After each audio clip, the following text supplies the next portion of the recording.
মই প্ৰথমে আমাৰ সন্মানীয় আগমন আমাৰ দলৰ সভাপতি আৰু আমাৰ যিমান দলৰ বিষয়ববীয়া কৰ্মকৰ্তা বিশেষ কৰি আমাৰ মাজবাট সমষ্টিৰ যিমানখিনি আমাৰ দলৰ কৰ্মকৰ্তাসকল আছে সবকে মই বহুত বহুত ধন্যবাদ যাচিছোঁ। এইবাৰ সকলোৱে মোৰ ওপৰত বিশ্বাস কৰি পুনৰ তৃতীয়বাৰৰ কাৰণে মোক প্ৰাৰ্থিত্ব দিয়াৰ বাবে মইতো এইবাৰ মানে যিখিনি মই সপোন দেখিছিলোঁ এইখিনি মই বাস্তৱত ৰূপায়িত কৰিম বুলি ভাবিছোঁ কিয়নো মই দুবাৰ ইতিমধ্যে মই বিধায়ক হৈছোঁ। প্ৰথমটো মই তেনেকুৱা সুযোগ পোৱা নাছিল ৰুলিং হ'লেও আৰু দ্বিতীয়বাৰটো মই যিহেতু কি কয় সাহসীয় পক্ষত থাকিব নোৱাৰিলোঁ। এইবাৰ যিহেতু শেষ পৰ্যায়ৰ মন্ত্ৰিত্ব পাইছোঁ আৰু এইবাৰ জিকি যোৱাৰ পিছত একদম আশাবাদী মই মন্ত্ৰিত্ব পাম।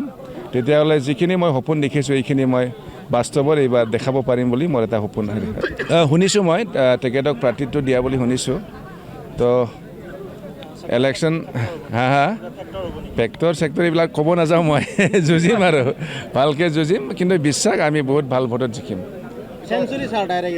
বহুত ভাল ভোটত জিকিম এইটো মই কোৱা কথা নহয়, সকলো ৰাইজে কৈছে এইবাৰ আমাৰ BPF দল হিচাপে মাজবাট সমষ্টিত আমি বহুত ভালকৈ জিকিম এইটো কথা চবেই কৈছে।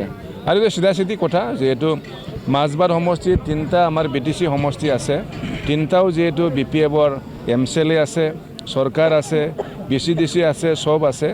তো আৰু যিখিনি আমাৰ 4টা মাহ গৈছে নতুন চৰকাৰৰ এই 4 মাহত যথেষ্ট ছাকচেছফুলি BPFে কাম কৰি আছে। তাৰ কাৰণে ৰাইজে মানে BPFৰ প্ৰতি যথেষ্ট বিশ্বাস আছে।